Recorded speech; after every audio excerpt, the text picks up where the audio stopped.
Lila's foot slipped on loose gravel as Rachel's hand connected with her shoulder. For one impossible moment, she hung suspended between earth and sky, her fingers grasping at air, her eyes meeting Rachel's cold stare.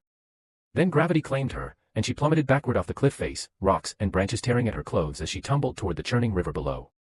20 minutes earlier, Lila had stood in that same spot, laughing at something Marcus had said, completely unaware that her 3 friends had brought her here to kill her. The celebration champagne sat unopened in Jessica's designer bag. The congratulations for Lila's full scholarship to Yale felt hollow now, rehearsed words meant to lure her to this isolated cliffside overlook where no one would witness what came next. To Lila, Rachel had said, raising an imaginary glass.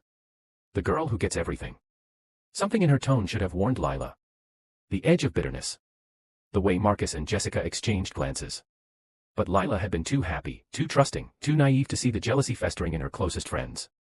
That scholarship was supposed to be mine, Rachel continued, her voice dropping. I worked for 4 years. Perfect grades. Perfect applications. And you just waltz in with your sob story about your dead parents and take what's mine. Rachel, what are you talking about? Lila had backed toward the cliff edge, confused by the sudden shift in atmosphere. There were multiple scholarships. You still got accepted to Princeton. With loans, Jessica spat. Debt that'll follow me for decades. While you get a free ride because everyone feels sorry for the orphan girl. Marcus moved to flank Lila's other side, boxing her in. We've been planning this for weeks. Ever since the announcements came out. Nobody will question it. Everyone knows you come up here alone to think. A tragic accident. The grieving girl who slipped on loose rocks. You're insane, Lila whispered, her heart hammering. We're friends. We've been friends since middle school. We were never friends, Rachel said coldly. You were a project. The charity case we felt sorry for. But then you started winning everything. Valedictorian. The scholarship. Even Tyler Jenkins asked you to prom instead of me. You took everything. That's when Rachel had lunged forward, hands outstretched. Lila tried to dodge but Jessica grabbed her arm, holding her in place. Marcus hesitated for just a second, conflict flashing across his face, but he didn't intervene. He didn't stop it. And then Lila was falling, the screams of wind drowning out her own voice, the river rushing up to meet her with brutal force. The impact knocked consciousness from her body. She should have died. The fall alone should have killed her, and if not that, then the freezing water or the current or the rocks. But somehow Lila's body caught on a fallen tree 15 feet below the water's surface, wedged in branches that held her head just barely above water. She came to in darkness, every part of her body screaming with pain. Above, she could hear voices. Rachel's rising with panic. Is she dead? Tell me she's dead. I can't see her, Marcus said. The water's too dark. But there's no way she survived that fall. We need to go, Jessica urged. Now. Before someone comes. We stick to the story. We were never here. We haven't seen her since school. Their footsteps retreated.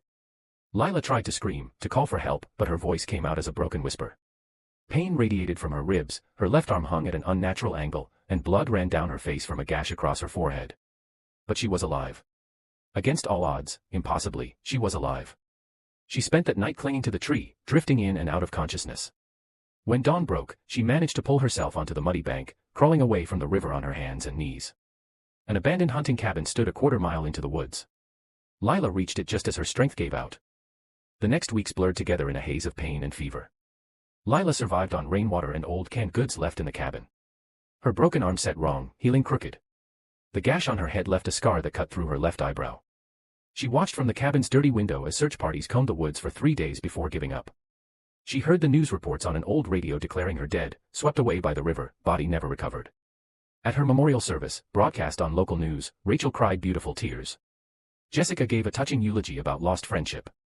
Marcus looked haunted, the only one whose guilt seemed genuine.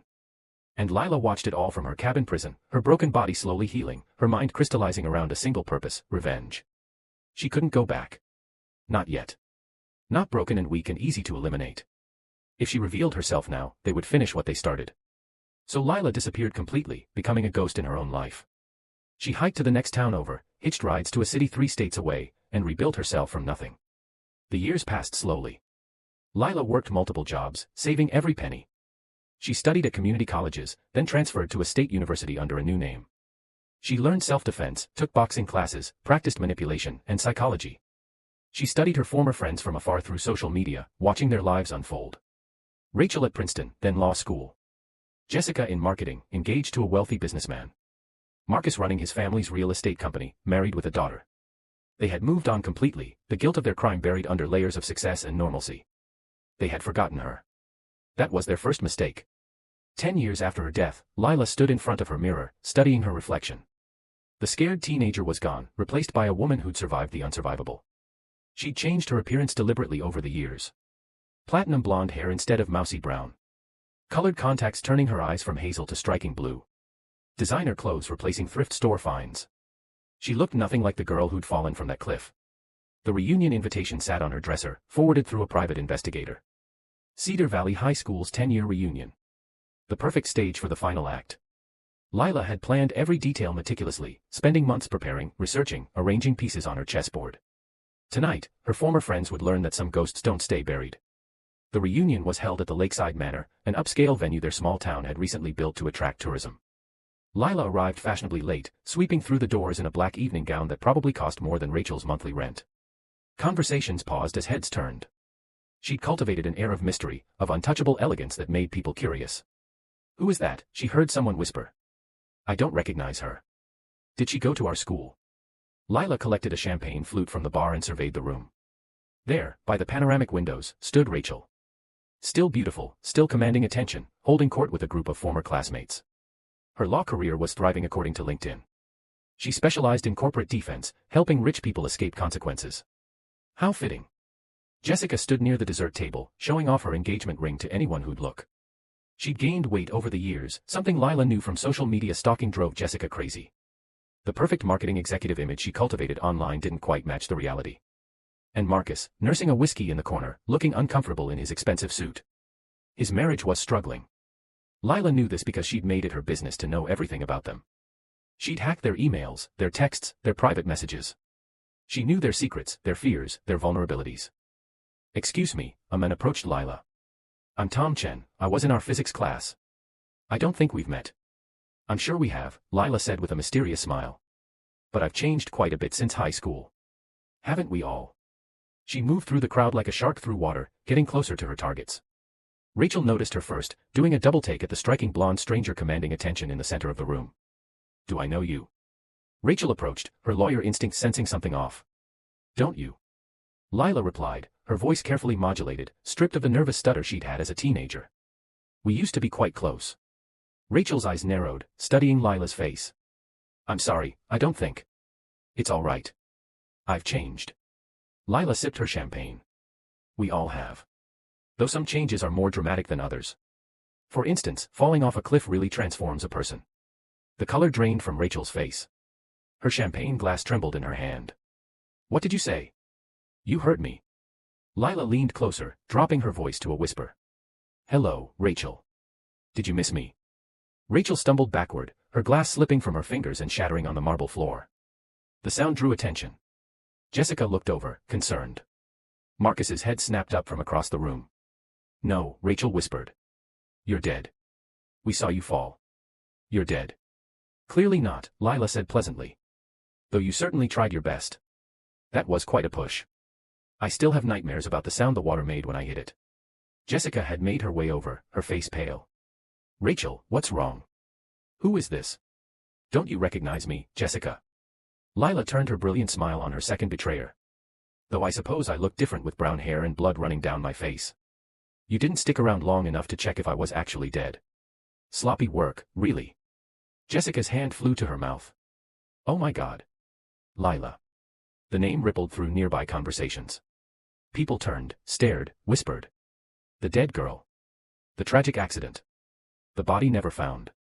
Standing right there in an evening gown that cost more than most of their cars. Marcus pushed through the crowd, his face ashen. "This isn't possible. You died." "The police said." "The police said my body was swept away by the current," Lila finished. "How convenient for you three. No body, no evidence, no crime. Just 3 grieving friends and a tragic accident. Except I didn't die. I survived. And I've spent the last 10 years watching you live the lives you stole from me."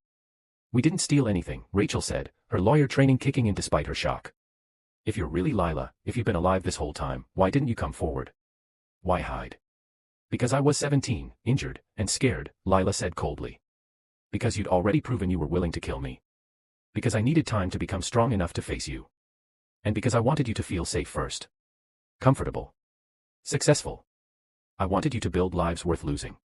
The crowd had formed a circle around them now, phones out, recording everything. This was exactly what Lila wanted. Public exposure. Undeniable proof. A audience to witness their guilt. You're insane, Jessica said shakily. Even if we did push you, which we didn't, you can't prove anything. It's been 10 years. Can't I? Lila pulled out her phone. See, the thing about living in the digital age is that everything leaves a trace. Your emails to each other planning the celebration. Your text messages coordinating the timeline. The anonymous tip to police from Jessica's phone suggesting they search near the river. You covered your tracks, but not well enough. She swiped through her phone, projecting images onto the venue's large screen behind them. Emails appeared, texts, location data from the day showing all three of them at the cliff despite their statements that they'd never been there. The evidence was damning, compiled over years of patient investigation.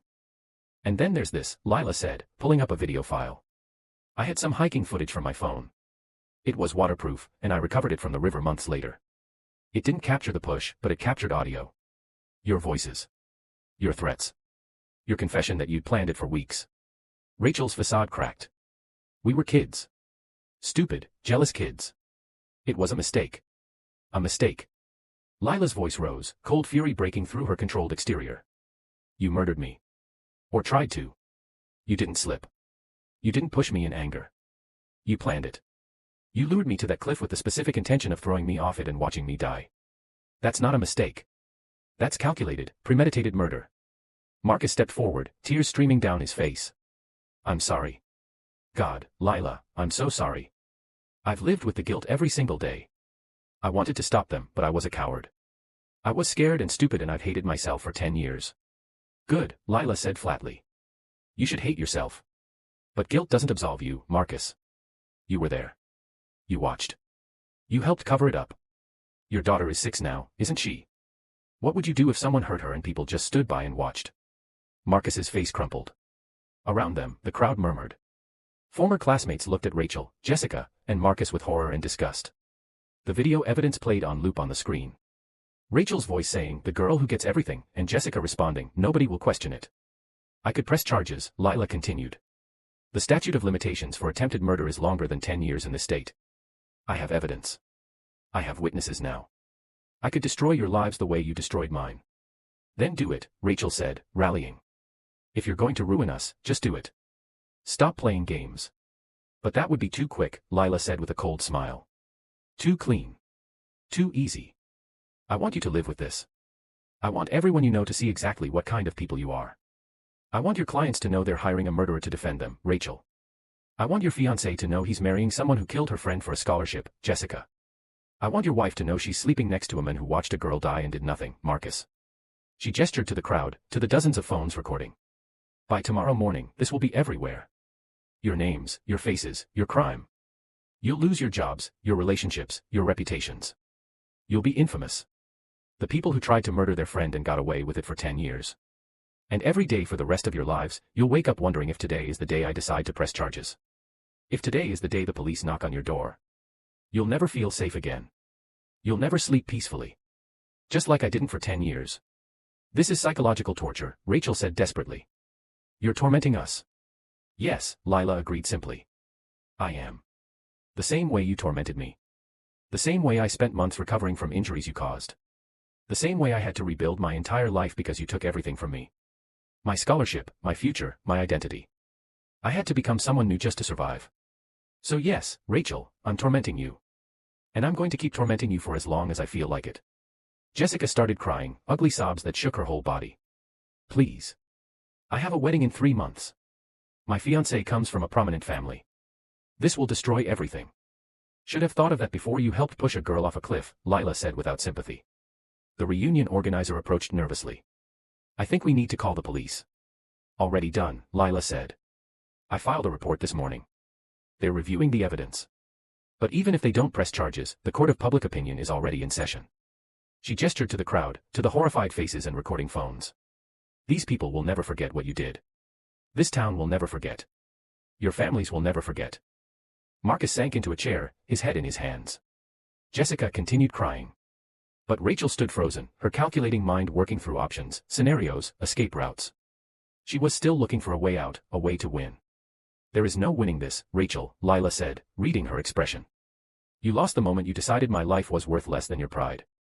You lost the moment you chose murder over accepting that someone else succeeded. You lost the moment you pushed me off that cliff and assumed I'd die quietly. What do you want? Rachel asked finally. Revenge. You've got it. You've humiliated us, exposed us, probably destroyed our lives. What more could you possibly want? I want you to feel what I felt, Lila said quietly. I want you to know what it's like to have everything taken away in an instant. To have the people you trust betray you. To have your future ripped away. To spend years rebuilding yourself from nothing. I want you to understand the magnitude of what you did. We were 17, Jessica sobbed. We were stupid kids making a terrible mistake. I was 17 too, Lila countered. I was a stupid kid who trusted the wrong people. The difference is, I didn't try to kill anyone. I didn't plot someone's murder because I was jealous. I didn't watch someone fall to their death and walk away. You don't get to use youth as an excuse for evil. The crowd parted as 2 police officers entered. They approached the group, having clearly been briefed on the situation. Rachel Morrison. Jessica Chen. Marcus Walsh. We need you to come with us for questioning. Rachel straightened, slipping back into her lawyer persona. We're not saying anything without our attorneys present. That's your right, the officer said. But you're coming with us. As they led the 3 away, the reunion descended into chaos. Everyone talking at once, sharing videos, calling friends and family. The story was already spreading beyond the room, viral before the 3 even reached the police station. Lila stood in the center of it all, calm and untouchable. She'd done what she came to do. She'd revealed the truth, exposed their crime, destroyed the perfect lives they'd built on her grave. The legal system might fail her. They might argue their way out of charges, claim lack of evidence or statute of limitations. But the social consequences were permanent. They would never escape this. Tom Chen approached her cautiously. Lila. Is it really you? It's really me, she confirmed. I'm so sorry. We all thought you were dead. If we'd known. It's not your fault, Lila said gently. You didn't push me off a cliff. You don't need to apologize for their crimes. She collected her coat from the check room, preparing to leave. As she walked toward the exit, former classmates parted before her, looking at her with a mixture of awe and fear. She was a ghost made flesh, a resurrection, a reminder that some sins never stay buried. Outside, the night air felt crisp and clean. Lila took a deep breath, feeling lighter than she had in a decade. The weight of carrying the secret, of planning this revenge, had finally lifted. She'd done it. She'd faced her demons and won. Her phone buzzed with messages from reporters, from lawyers, from people wanting her story. She ignored them all. This wasn't about fame or publicity. It was about justice. About proving that you could be thrown away and still claw your way back. About showing that betrayal has consequences, even if they come 10 years later. Lila walked to her car, her heels clicking on pavement. Behind her, the reunion hall glowed with light and chaos. Inside, her former friends' lives were crumbling in real time. Their secrets exposed. Their crime revealed. Their perfect facades shattered beyond repair. She drove away slowly, watching the manor disappear in her rearview mirror. Somewhere in that building, people were already debating the ethics of her revenge. Was it justice or cruelty? Was she a victim finally vindicated or a villain seeking vengeance? Lila didn't care. She knew the truth of what had happened on that cliff. She knew the terror of falling, the months of pain, the years of rebuilding. And she knew that Rachel, Jessica, and Marcus would spend the rest of their lives looking over their shoulders, wondering when the other shoe would drop. Living with the fear and uncertainty they'd forced upon her. It wasn't perfect justice. Nothing ever really was. But it was enough. As dawn broke over the highway, Lila smiled. The forgotten girl had returned. The dead had risen. And the people who tried to erase her had learned that some stories refuse to end. If you enjoyed this story of survival and justice, please subscribe to our channel, hit that like button, and share your thoughts in the comments below. Have you ever confronted someone who wronged you? Was revenge satisfying or hollow? Let us know your experiences. And remember, this story explores the complex psychology of betrayal and retribution. Not all wounds heal with time, and not all debts go unpaid. Thanks for watching, and remember, what you do to others has a way of coming back to you, sometimes when you least expect it.